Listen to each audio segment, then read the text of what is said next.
just not, because the wand helps get to every little tiny little bottom lash, and once you have this you can't really be without it, and I thought I really didn't need it, but now it's just an absolute staple. So now on to lips, and I hope you've got yourself a cup of tea, because I have a lip products obsession, and this is probably going to take another hour because I pulled out about 400 favorites to show you, and I'm going to start with lipsticks first. So the first lipsticks I have are the By Terry Hyaluronic Sheer Rouge, and oh, these just have the most beautiful formula, and they're definitely the most hydrating lipsticks I have ever tried. They leave kind of a glossy look to the lips but have more of a balmy texture, which is why I really like them, and the colours of these are just insane. My favourite is the one Mango Tango, which looks like quite a scary orange in the bullet, but on the lips it looks more of a goldeny peachy orange. I'm going to move on to lip glosses now, and first one is the one that I have been through 4 of this year. That's a bit of a secret there. I mean, who goes through 4 lip glosses in a year? This is the Chantecaille Brilliant Gloss, and this is in the shade Lucky, which is my favorite because it kind of has a really nice peachy pink tone to it. Can you tell I like peachy pinks? With a golden shimmer shot through it. It kind of highlights the lips. I'll show you now. It just gives you a really nice plump juicy look, and it has a really nice pigmentation to it that's not too much that you need to like really check in the mirror when you're applying it, but it's not too little that it kind of just has a bit of a pigmentation that you can't even tell you've applied lip gloss. But a great alternative for this is the Milani Glitzy Gloss in High Status. I really loved these this year for a bold lip, and these are the Sleek Matte Me's. These are basically like a matte lip cream, and you apply one really light layer. That is all you need because it is super pigmented, and then you're done, and that is it, and that is your bold lip that will last through any amount of burgers or drinks or anything like that. The shade I've been wearing the most this year is number 433, which is a really nice vibrant red. I actually have 3 brands of brushes that I've loved this year. Everything's kind of seemed to coming in threes in this video, and the first one is for eye brushes. I love the Model Zone brushes, and these actually came in a set of 5, I think, for around £10, and these eye brushes are perfect because you have a really nice liner brush, a good kind of pack it on all over the lid brush, and a really fantastic blending brush. But for face brushes, definitely the brand that stole my heart was the Sephora Pro Airbrush range. Mainly the Pro Airbrush 55 brush, which is really nice and fat, and it just blends in product unbelievably seamlessly, I can't even tell you. And also the number 57 for concealer, because it's nice and really nicely packed together, so you can really blend in and work up the coverage of however much you want the concealer.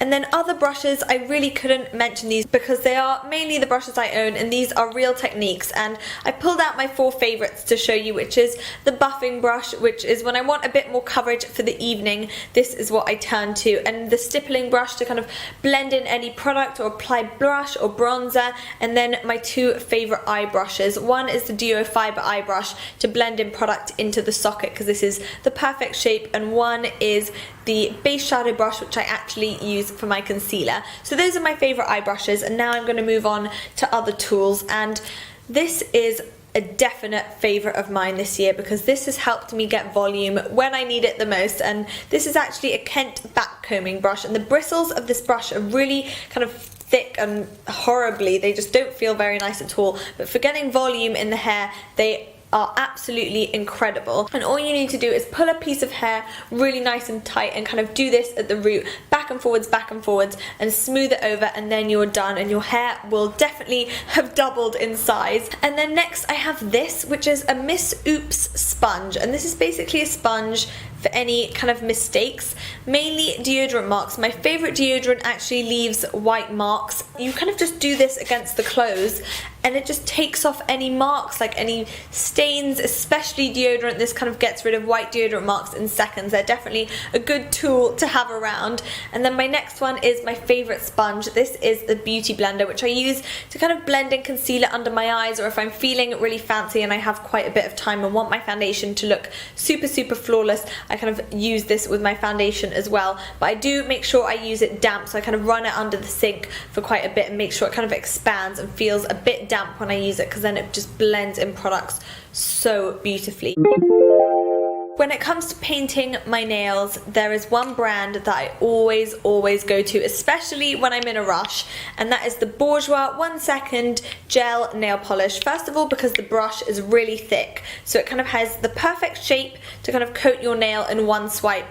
Second of all, because the polish looks super shiny. And third of all, because it just goes opaque once. You don't need to layer it and wait for it to dry, and it dries in literally seconds. This is my favorite shade, number 10, which I've actually used, oh sorry, this is number 11, which I've actually used to paint my nails in the back of a taxi once, which was incredible. I can't believe I actually managed that, and it didn't even look half bad, and by the time I arrived to my destination, my nails had dried. But then for actual like kind of really funky finishes, Deborah Lippmann really know what they're doing, and they have recently come to the UK, which is so exciting because I always go and stock up when I'm in the US. But the shade Mermaid's Dream, which even though I only got it a couple of months ago, has been on my nails one hell of a lot because it is so beautiful and unique, and I always get compliments when I wear this shade.